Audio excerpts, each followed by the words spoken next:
Welcome back to more fandom slop. Today, I wanted to take a look at a comment left by GeForce98, which I thought was pretty interesting. This is on my How Godzilla Fans Ruined Godzilla and Shimo video, and I thought it was a fairly interesting discussion here. In this comment, GeForce98 says, "I'm confused because it seems like you're the one trying to humanize these titans, i.e. animals. In the wild, animals do kill each other all the time for territory, food, or whatever other reason. Why would Godzilla not do the same? Why would you expect him to have understanding of human morality when he's an animal, as you state? Just because he's intelligent doesn't mean he shares our concept of morality. Plus, I think the reason people justify his behavior isn't because they like dictators, it's because Godzilla has always been an anti-hero with various qualities. In Final Wars, he kills a ton of other monsters. People just like seeing Godzilla kick ass. Either way, love the video regardless of my disagreement, and love that you have created this new channel." Well, thank you very much, GeForce. I appreciate that comment. This kind of paired with the comment I got here from Screaming Gators, who just kind of says that they actually really like the Homelander dictator version of Godzilla, which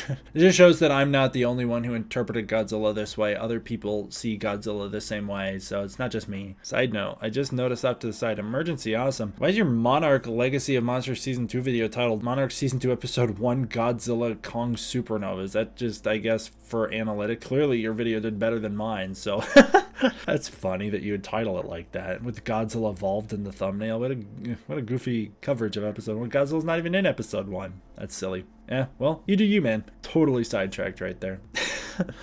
Anyways, he just says he likes the villainous version of Godzilla. He likes that Godzilla can be a terrible person as he originated as a villain, and it also contrasts with Kong, who's compassionate compared to Godzilla. Anyways, basically, me and Kaiju BM4TS had similar opinions on this topic, which is the same opinion I'm kind of expressing way up here with GeForce. Actually, it looks like I'm being backed up by Kaiju BM4TS up here too, so thank you, man. I appreciate that. I just wanted to say, like, I appreciate that people like the more villainous Godzilla. You're not the only one. Adam Wingard did too. Why did Godzilla turn heel in Godzilla vs. Kong? Because Adam Wingard wanted him to. There's interviews from Adam Wingard where he explains that that's just he likes Godzilla being a bit more of a bad guy, so he made him a bit more of a bad guy in Godzilla vs. Kong. So yeah, that's one of the big reasons why. By the way, I got some comments. I do love Godzilla vs. Kong. I know some people are like, "It's clear D-Man hates the Wingard films." I would prioritize different things than Adam Wingard. Adam Wingard prioritized different things than I would. We would have made very different movies. His movies were incredibly well commercially and financially received. I can't say mine would have been. I certainly can't say mine would have been better movies. Adam Wingard has infinitely more directorial experience than me, and he's infinitely wiser in this role than I would be. So at the end of the day, I never could have made a better movie than Adam Wingard. I just have different priorities as a writer and a filmmaker, and that's fine. That's totally all right. It's totally fine that he went the direction he did. It doesn't have to land for me. Love Godzilla vs. Kong. That's fine that New Empire doesn't land for me. It landed for a lot of you guys. It landed for a lot of people, and that's great. Adam Wingard accomplished his goal. So just to be clear, I like Adam Wingard. Generally speaking, I like his filmmaking. Doesn't mean I align with his priorities as a filmmaker, which is where a lot of these conflicts come from, but that's also to say that that's just personal preference. It's not to say that I think that objectively I have created a better version of Godzilla or anything. It's just to say that, you know, he and I look at the character differently, so that's totally fine. I don't know. I think we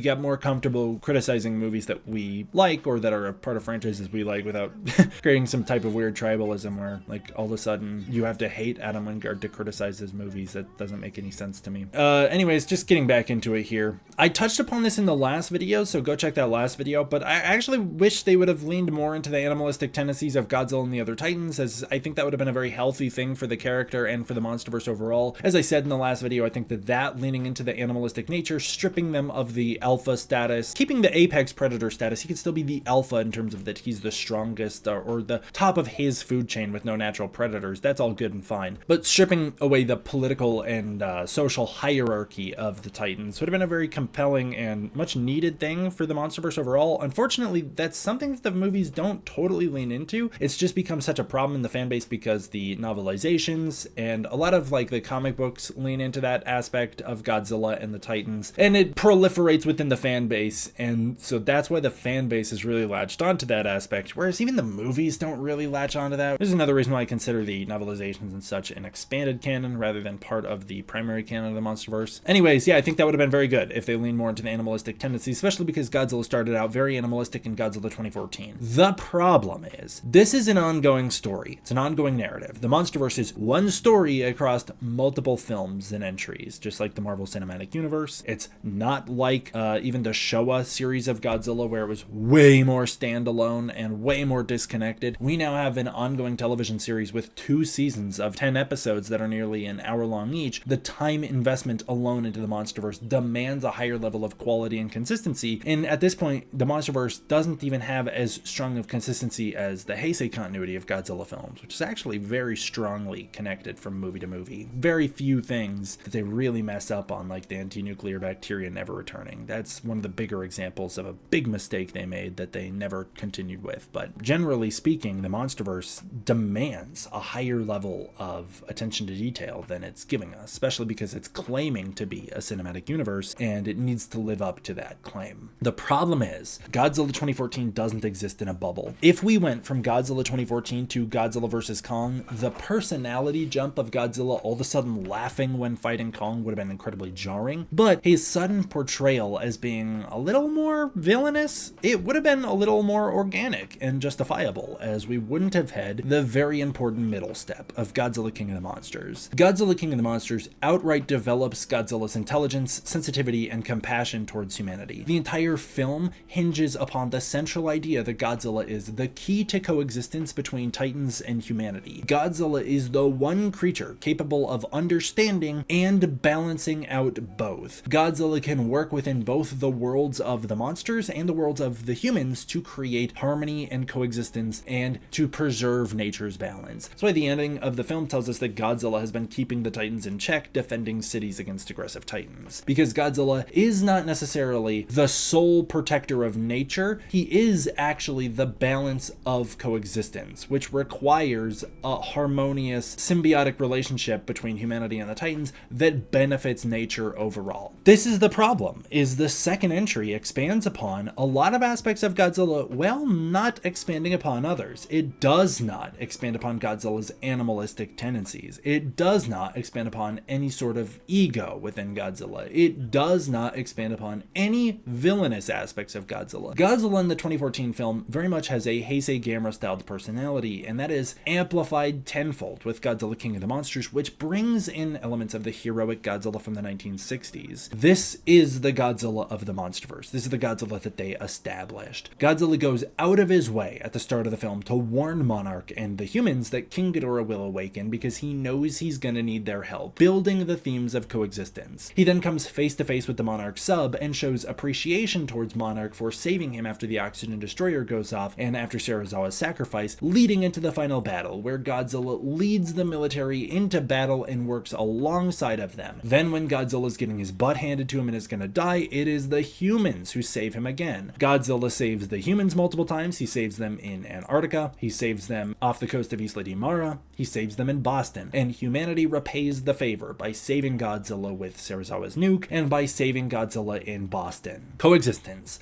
balance, humans and Godzilla working together to preserve the world and nature. That is what Godzilla King of the Monsters establishes. And then it's continued in the Godzilla King of the Monsters novelization, really expanded upon how smart Godzilla is, what his moral compass is, and it's built out in Godzilla Dominion. We now see Godzilla has near human level intelligence. We're told Godzilla has a moral compass that mostly comes down to trying to preserve nature's balance, but also has the sub-goal of protecting humanity from Titans. We actually expand upon the fact that in the past, Godzilla was worshipped by an ancient human civilization and used to protect them against aggressive Titans. We show that Godzilla is sensitive and compassionate and sentimental, remembering fondly the old Hollow Earth society that he used to live with. He remembers Serizawa's sacrifice fondly. And even in the current expanded lore, with the Godzilla Kong New Empire novelization, Godzilla moves into Rome for the sole reason of living alongside humanity again, despite the fact that Rome does not provide Hollow Earth nutrients or radiation that Godzilla needs to stay strong. So Godzilla's already been humanized to an incredibly large degree. He already has been shown to have human morals. So then all of a sudden, when you switch up Godzilla and start portraying him a little more classic, which is to say a bit meaner, a bit more of an anti-hero, a bit more of a selfish jerk, a bit more of a problem causer, it becomes a problem. Godzilla's attack on the Apex base at the start of Godzilla vs. Kong, completely justified. He's searching for an orca signal that is enraging him. It's built into Mechagodzilla's eyeball.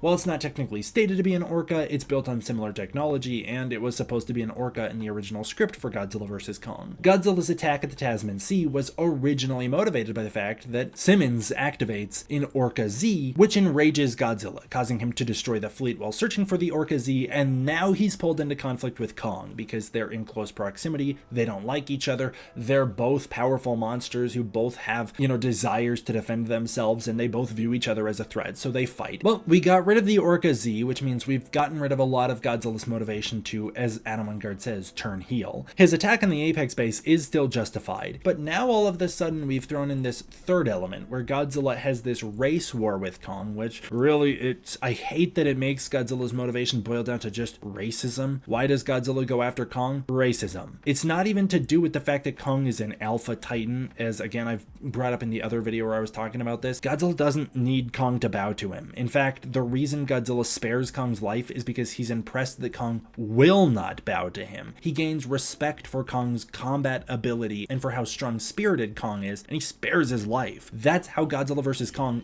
ends. Well, I mean, technically Kong was gonna die on accident, but Godzilla tries to save him right there. He tries to spare his life. So it becomes crazy to say that Godzilla is motivated by racism that will pull him, so far away from his given motivation of defending humanity and for protecting nature's balance and for searching for Mechagodzilla. Well, anyways, that ultimately, no matter what the reason, does not explain why Godzilla goes on a rampage in Hong Kong. Why does he destroy that bridge? Godzilla is shown to be incredibly aware in Godzilla 2014. He avoids multiple naval ships. His attack on the Golden Gate Bridge is not an attack, but is self-defense. Godzilla is motivated by the fact that he's being repeatedly shot in the face and the gills, which were his original weakness. Godzilla's weak point is his gills. It's even brought back in Fortnite, that if you shoot Godzilla in the gills, it hurts him. That's supposed to be MonsterVerse Godzilla's primary weakness. So, Godzilla's being attacked in the gills, he needs to get away from that, he bursts through the bridge to get away from that, to spare himself. He's trying to avoid getting hurt more, he doesn't want to.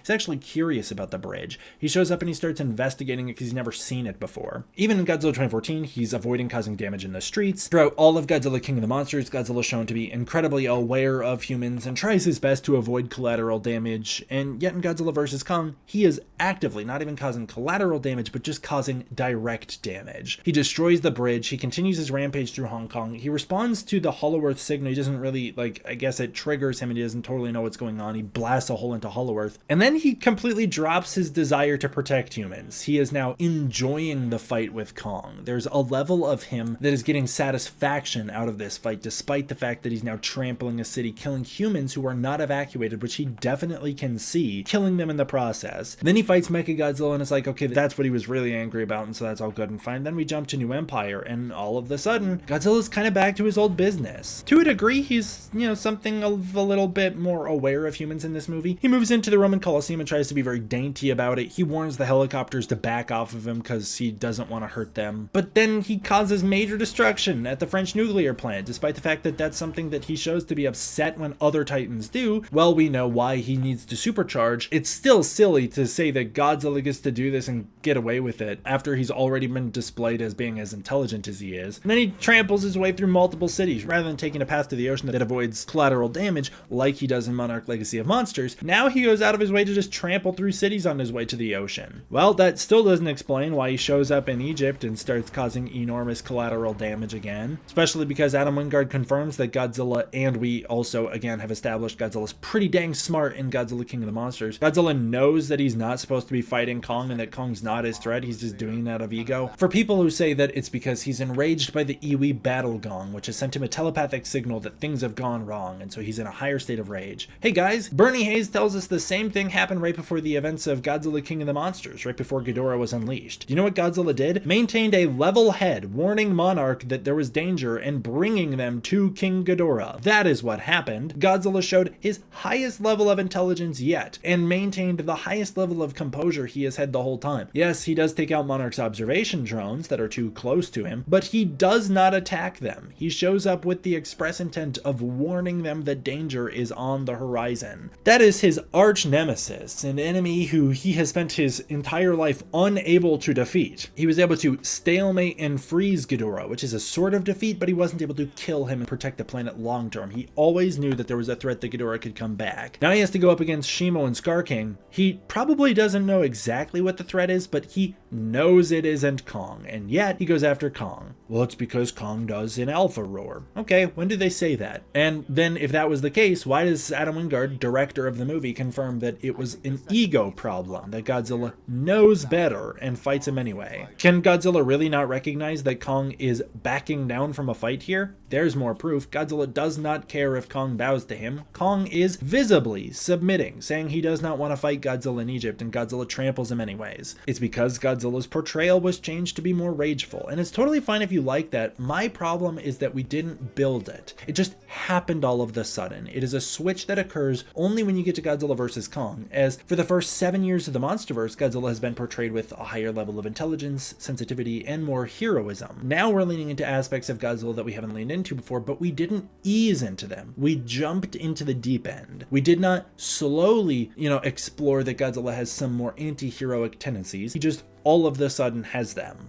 If Godzilla was more of an animal fighting for territory, that'd be great and fine. But that's just not what they tell us in the movies, and that's not how he's been portrayed overall throughout the series. Also, I don't really agree, because he starts as a superhero and then starts to become a little more anti-heroic. So it's character regression, which happens abruptly. If he had started as a bit of an anti-hero and slowly developed heroic tendencies, trying to defend people more like he does in the Showa series, totally different scenario. Even Heisei Godzilla undergoes a similar arc there. I also personally just can't stand the argument that, well, Toho Godzilla did it, he did it in Final Wars, so it should be fine here. This isn't the Toho Godzilla. This isn't Godzilla Final Wars. This is part of an already pre-established continuity with a pre-established characterization for Godzilla. He starts out as a neutral but heroic force of nature. He's then built into a full-fledged superhero that is committed to defending humanity, protecting nature's balance, and preserving coexistence. He suddenly switches to having complete disregard for collateral damage and being more rageful and egotistical than he was before, without ever justifying it in the movies. It'd be like if in James Gunn's Superman 2, Superman showed up and started killing people and was all of the sudden anti-heroic to outright evil, and that's alright because the Injustice comics did it. We don't have to explain that Superman had a character change or change of motivation. He's just different because there's other precedent that says in the past, this character can do things naughty, he can be bad. So despite the fact that we spent the entire film saying Superman's the most upstanding do-gooder of all time, he's just a total good dude, we can just change him for the next one without justifying that character decision because other films and other media has done that. I do not stand by that argument. Doesn't matter if Toho's Godzillas have been more villainous in the past, they've also been more heroic in the past. So what about that argument? Showa Godzilla's a goofy superhero who dances and does anything he can to protect people and to limit collateral damage by the end of that series. That's a previous Godzilla, so why wouldn't we lean into that? It's because it wasn't a natural character progression. That's my big issue. Honestly, I would be more fine with the Wingard Godzilla if it was the second movie. If that's how he was portrayed in the second film. Because you'd be like, oh, we're expanding upon different elements than I expected us to. This is going a different direction than I thought. But that isn't what happened. We spent 7 years building Godzilla out as a near human level intelligent creature with morals that are basically human in nature. And then we said,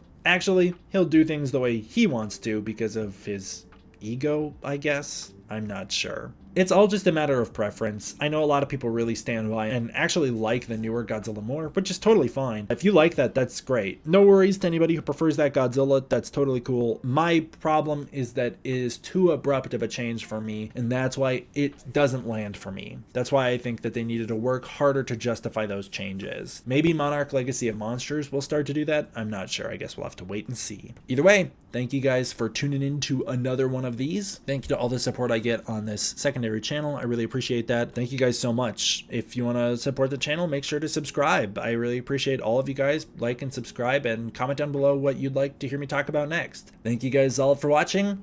That's about it. See ya.